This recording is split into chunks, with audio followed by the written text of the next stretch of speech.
So hello everyone. My name's Rachel. I'm one of the regional coordinators with Hamish. I'm currently a JCF at UCLH.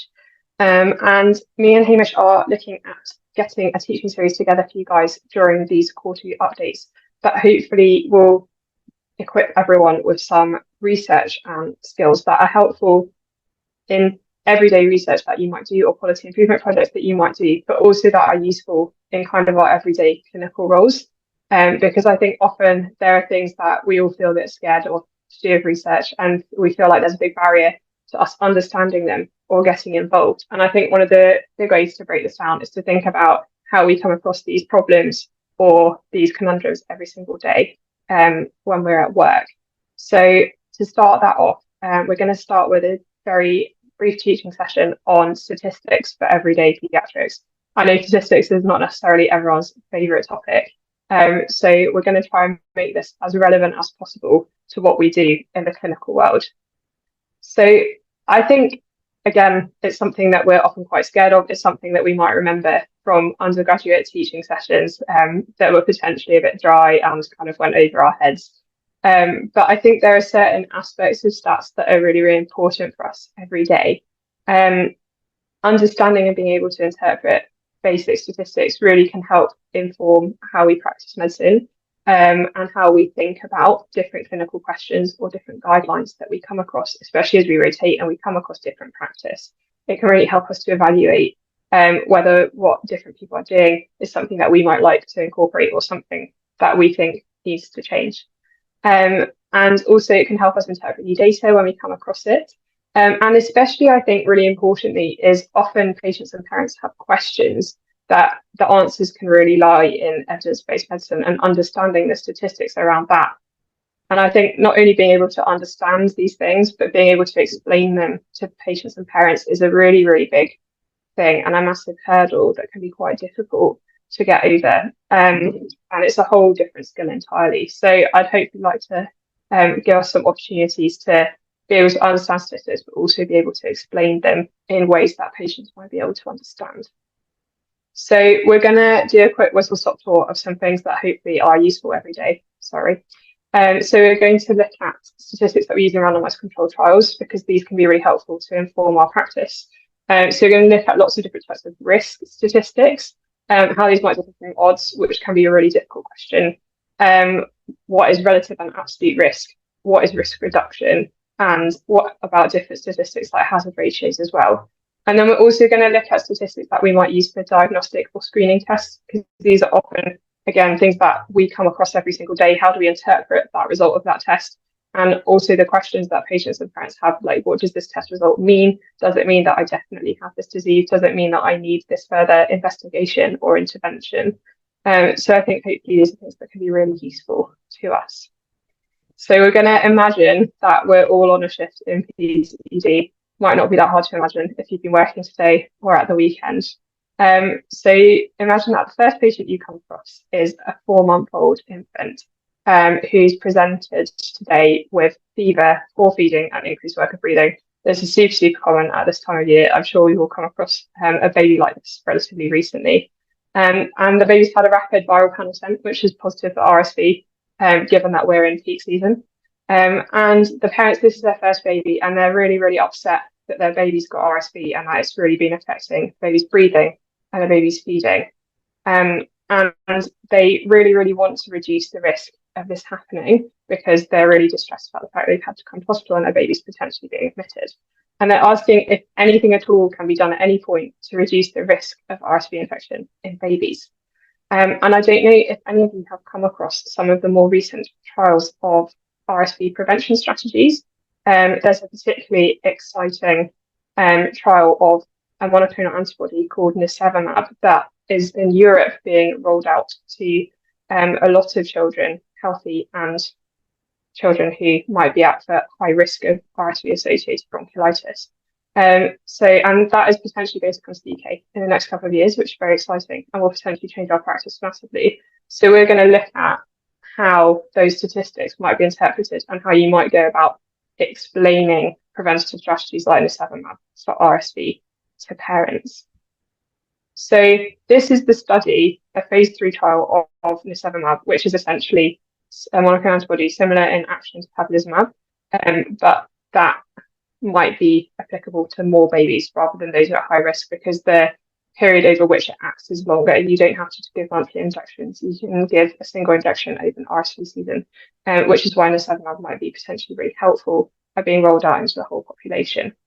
And this trial was a phase 3 trial that randomized babies to either get an injection of nirsevimab at the beginning of the RSV season or a control, which was saline, at the beginning of the season. And then the study group was followed up to see how many people developed RSV within 15 months after trial period.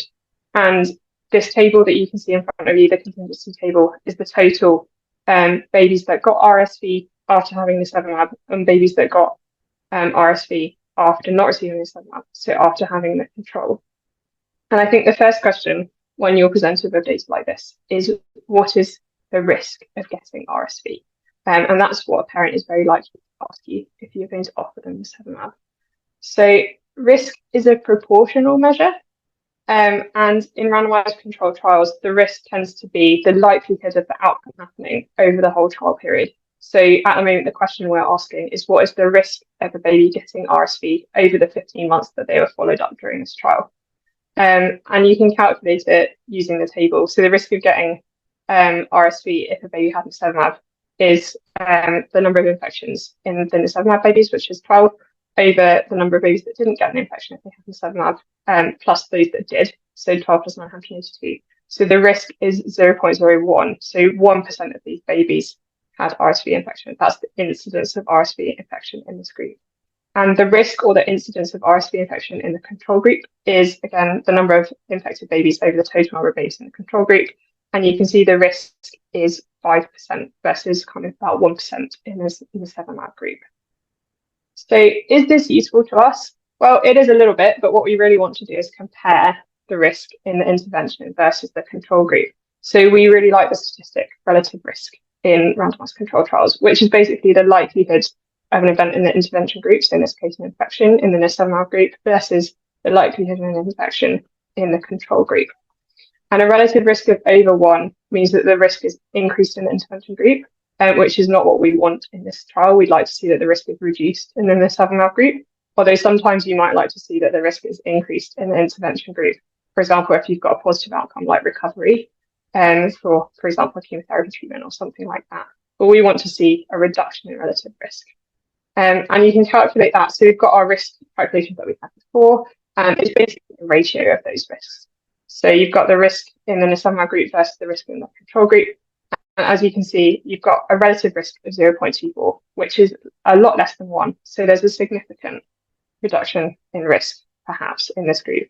The reduction appears to be quite large, is what I would say at this point. And how can we explain that to parents when they ask, does this reduce the risk of my baby having RSV? How can we explain that outcome to them? Well, if the relative risk is 0.24, what this shows in plain English is that the control group, so the group that didn't get nirsevimab, the babies were about 4 times as likely to get an RSV infection during the follow-up period than the intervention group, which is quite a large number. But how common is it to get an RSV infection? If it's really rare, then this 4 times difference in risk might not be particularly significant because the number of babies that would get an infection is really low. We probably see that RSV is really common, especially at this time of year. So perhaps this is actually relevant. But to look at it, what we really need to do is look at the absolute risk or the relative risk reduction. So the relative risk reduction that we can see is the difference in the risk of outcome between intervention and control groups relative to the control group. So we can do 1 minus the relative risk, which and the relative risk reduction is 0.76 in this trial. And for vaccines or preventative strategies, relative risk reduction is equal to efficacy. So you might see in, for example, the trials of the COVID vaccine, people saying that mRNA vaccines are 95% effective. That is basically the relative risk reduction statistic for this, for these trials and for these data. So if you say something's efficacious, then we can say that it's the relative risk reduction. And that's a really easy way to explain to parents. You can say, this is 76% efficacy, compared to, for example, a COVID vaccine, which is 95% efficacy. Relative risk, as I just said, doesn't depend on the event rate. It's a ratio. And that's where absolute risk can be really helpful for us, because absolute risk depends on the true event rate rather than just the ratio. And that can help us calculate the number of patients that we might need to treat to make a difference. So, for example, if you gave a set number of babies nirsevimab, how many babies would we need to treat to prevent one infection? And that depends on the absolute risk. So the absolute risk reduction in this study is the risk of getting an infection in the nirsevimab group minus the risk of getting an infection in the control group. So we can see that the absolute risk reduction is about 3.8% or 0.038. And the number needed to treat is the reciprocal of this, so 1 over the absolute risk reduction. And the number needed to treat in this trial to prevent one RSV infection with nirsevimab was 26 patients, which is a pretty good number needed to treat. NICE based their risk-benefit calculations on numbers needed to treat and on cost-benefit. And 26 is not a huge number, but you'd have to look at how expensive this treatment is and the risk of harm. So basically, does this reduce the cost associated? Does this reduce the harm associated? And does that balance out with the cost of giving babies nirsevimab? And lots of countries have done these cost-benefit calculations based on these numbers needed to treat, and they think that the benefit outweighs the risk, and so they decided to offer it. And in the UK, they are recommending that nirsevimab is now included in vaccination schedules, but it hasn't quite hit this yet. So these numbers needed to treat are really, really important for us. And it's all very well having all these risk calculations. We can say to parents, this treatment we think is this efficacious based on this study. We think these are the numbers we need to treat to prevent harm happening. But how do we know whether this is a reliable or a true statistic that we've got from this study? And that's where p-values and confidence intervals come in. So this is from this study, this table, looking at the efficacy and the p-values. So the efficacy is ever so slightly different to what we've calculated because the trial imputed some values and added some missing data, which is why it's slightly different to the raw calculations. You can see, so the efficacy is about 75%. The confidence interval is about 50 to 87%. And the p-value is less than 0.001, which we would take as highly significant. But what do all these things mean to us? Well, the p-value is the probability that a study result has arisen by chance. So the probability that this efficacy statistic you've got or this relative risk statistic you've got is a false positive. And we take p less than 0.05 to be statistically significant. And what that means is that the probability that this result has arisen by chance is less than 5%.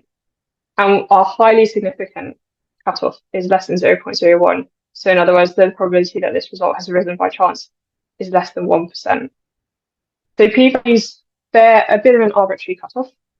So they need to be looked at in the context of the whole study, but they can be helpful to help us define significance.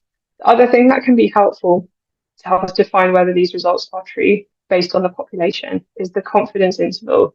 So the confidence interval, given in brackets often after the statistic, is a range of values within which we can be certain that the true population value lies, because studies generate a sample of that population, and we want to know across the whole population, is this statistic likely to hold true?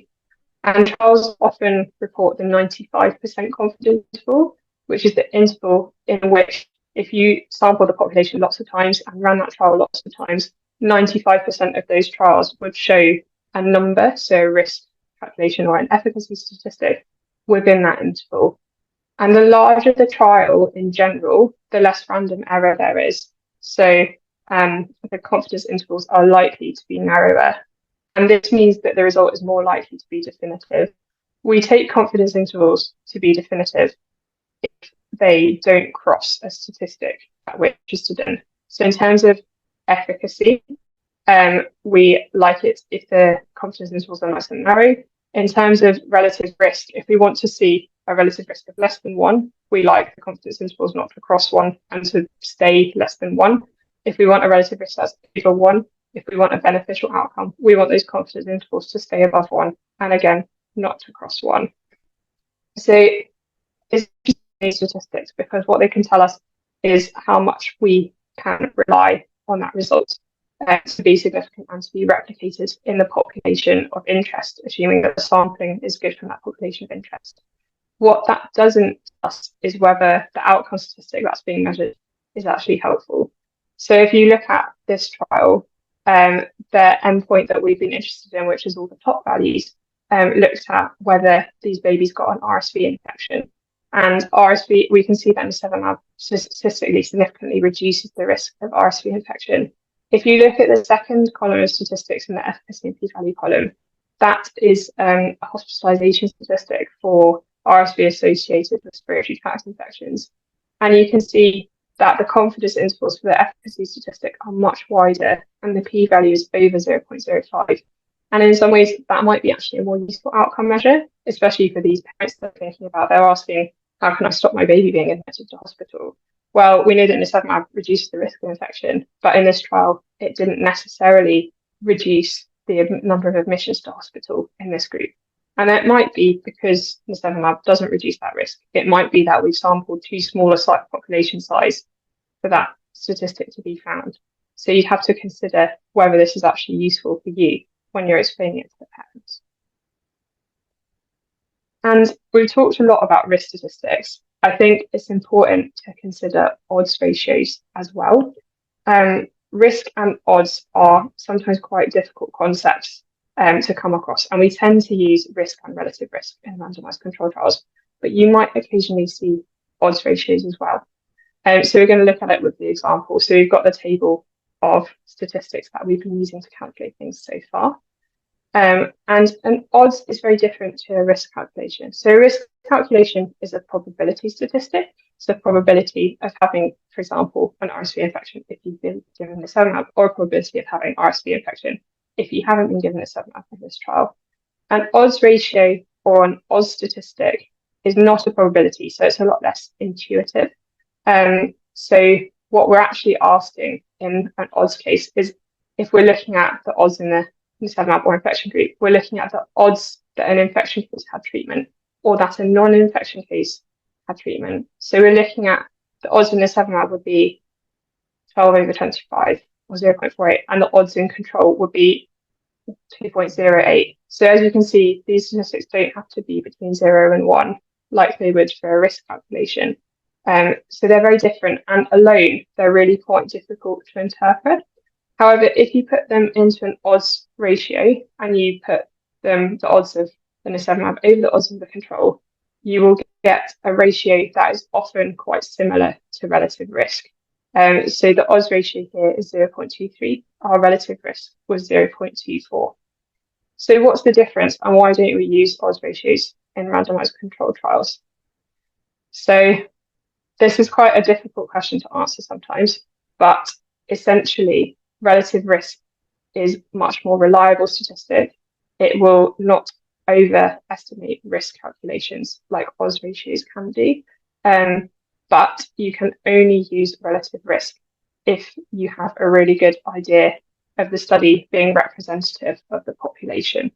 So in terms of relative risk for randomized controlled trials, what we've done is we've taken a sample of the population, randomized them for an intervention, and then followed them up. So we have an idea, A, that this study design is representative of the population at hand, and B, because of the temporal, so the time relationship between that outcome of interest and the intervention, we can say there might be a causative link between the outcome that we're looking at and the intervention that we've given. If you're doing a case control study, so you're looking at cases of a disease and you're matching them to controls in that population, A, that sample population is not necessarily representative of the whole population, and B, case control studies can only really determine a relationship or an association between two variables rather than the causative link, because you're not looking at these things temporally over time, you're looking at a single snapshot. And in that case, you need to use an odds ratio rather than a relative risk. If a disease is very rare, odds ratios tend to be approximated to relative risk. If the disease is not rare in your population, then the odds ratio can really overestimate the risk compared to the relative risk. So it's important to be aware of those things.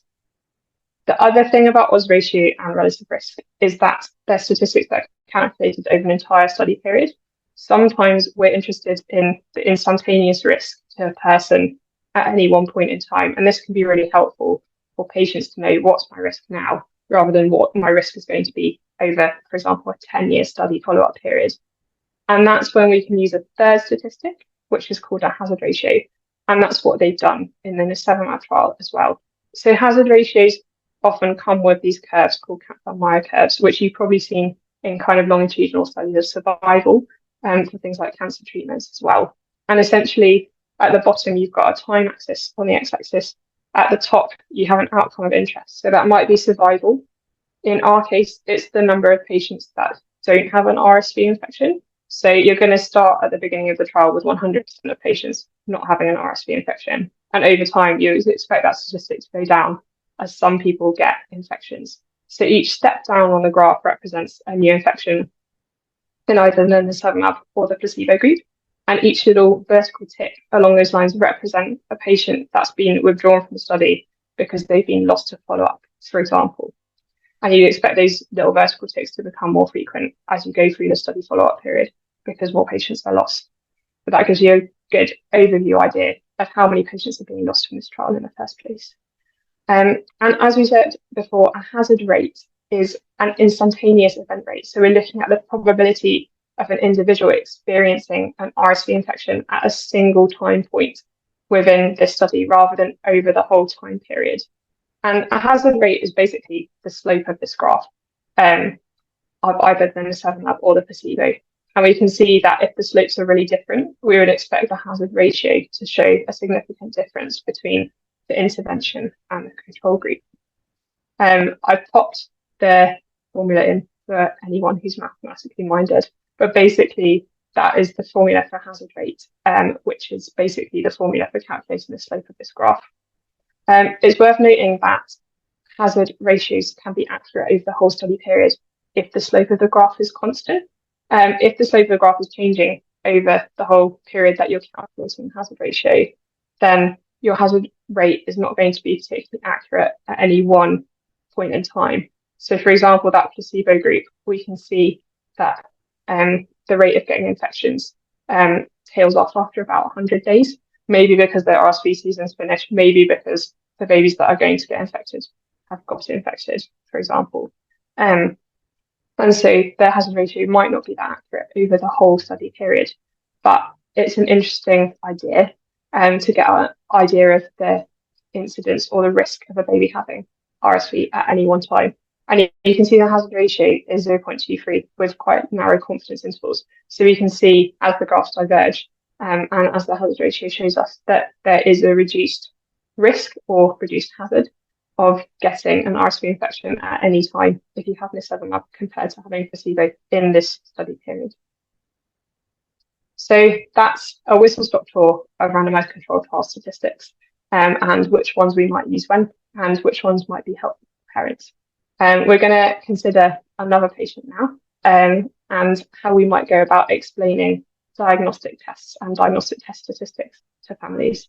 So in the second scenario, you have a 4-week-old child who's presented to the emergency department with a fever, and they've had a septospleen. They've had some initial bloods and their urine culture taken. Their CRP is 25, and your trust guidelines state that a lumbar puncture should be considered if the CRP is over 20 because of the risk of meningitis. You explain this to the parents, you explain that the CRP is high, you think this baby might have meningitis, and that you'd like to do a lumbar puncture. And I'm sure we've all come across this scenario. They ask you, what is the chance that my baby has meningitis, while they're trying to decide whether they want to have a lumbar puncture or not for their baby. And this is a really difficult question to answer, I think. Well, often we say we think we have a suspicion, we're not quite sure, but some parents want more than that. They want a more definitive answer, and sometimes we can't give them that, but sometimes explaining the process behind the diagnostic test might be helpful for them and helpful for us as well. And there's lots of studies that look at this, that look at CRPs and their diagnostic efficacy in indicating meningitis. There's been a recent one in Korea, quite a small and simple one, which we'll use for illustration. which predicts the value of CRP in the diagnosis of meningitis in babies that have fever under 3 months of age and presents to the emergency department. So a very applicable scenario for this baby in question. So again, we've got a little table that has been taken from this study looking at the rates of meningitis in babies that have CRP over 20 and babies that have CRP less than 20, and how this was all diagnosed with a lumbar puncture. So we're looking at whether these babies actually had true evidence of meningitis on a lumbar puncture. And we use 4 different diagnostic value tests when we're looking at diagnostic tests. We look at sensitivity, specificity, positive predictive value, and negative predictive value. And sensitivity and specificity are the ones that are most often quoted first in research trials. A sensitivity is basically a true positive rate. So of all the people that actually have meningitis, how many of those will have a CRP over 20? And the sensitivity here is the number of babies that have CRP over 20 with meningitis, which is 18, and the number of babies that have meningitis but have a CRP less than 20, which is 39. So our sensitivity is actually quite low, is 0.316. Our specificity is the true negative rate. So out of all those babies that don't have meningitis, how many of them have a CRP of less than 20? And that's 80 over 80 plus 8, so the whole of the no meningitis group. And our specificity is really high, it's 90%. WHO diagnostic criteria suggests that the sensitivity should be over 75% and the specificity over 80% to make it a test that they would recommend. So CRP falls short of that threshold. We're using it as a diagnostic test, which is why we do the lumbar puncture as well. We can't diagnose meningitis based off a CRP alone, but we can get an idea of risk. So what does this actually mean in the context of this test, having a high specificity and a low sensitivity? Well, a test with high sensitivity rules a diagnosis in if that test is positive. So if we had a baby with a CRP of 25, like we do, if the sensitivity was high, we can say we have a high suspicion that you have meningitis. That's not necessarily the case here. The sensitivity is too low for us to say that. However, if you have a test with a high specificity, it rules out a diagnosis if the test is negative. So what we can say with a baby with a CRP of 25 is that test is positive. If that test was negative, we could say, we're pretty sure you don't have meningitis. We don't need to do a lumbar puncture and we don't need to change your antibiotics or your antibiotic duration. So in terms of ruling out this diagnosis, CRP is actually quite helpful in this cohort, but it's not very good at ruling in the diagnosis.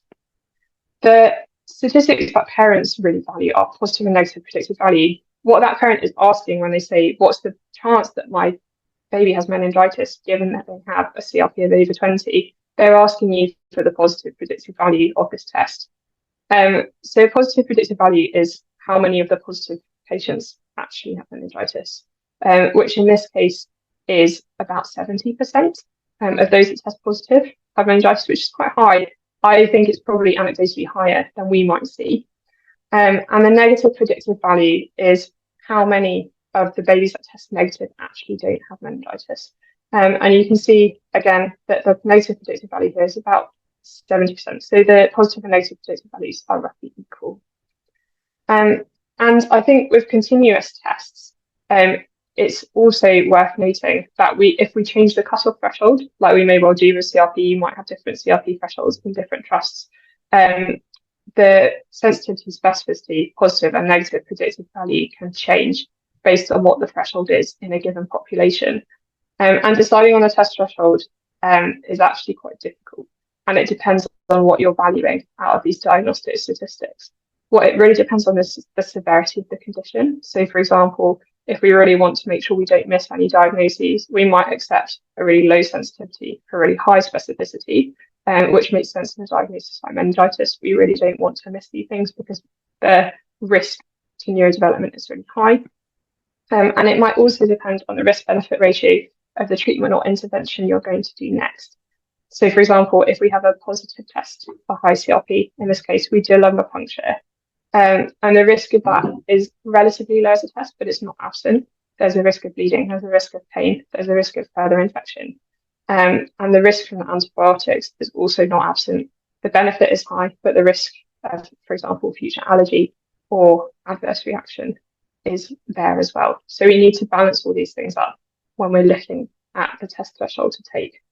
Lots of people for this test would take the threshold of over 20 because the specificity is so high, and would help us to avoid misdiagnoses.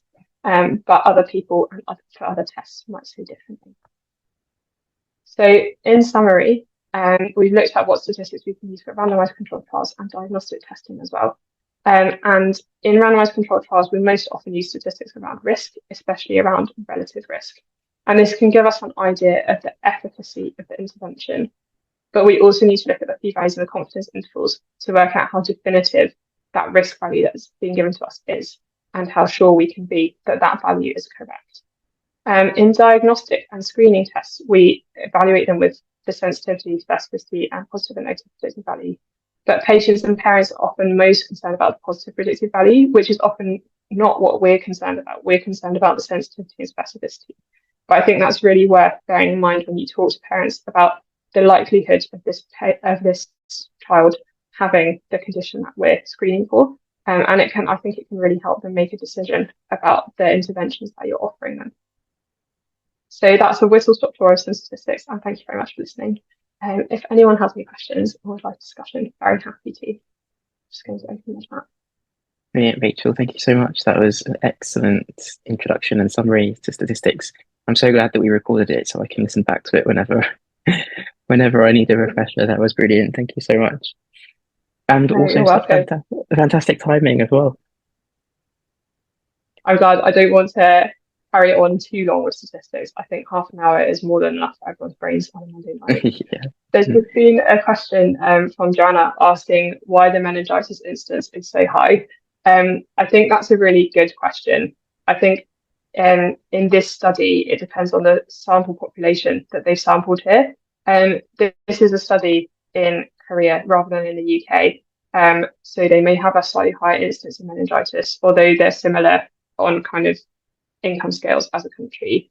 Having said that, this study, the incidence of meningitis was viral, bacterial, or aseptic. And I think they have lower cutoffs in Korea for diagnosing meningitis based on white cell count, and also including cases of viral meningitis and things, which sometimes affects the CRP and sometimes doesn't, might have pushed their incidence of meningitis up a little bit. So yeah, that's a really good question.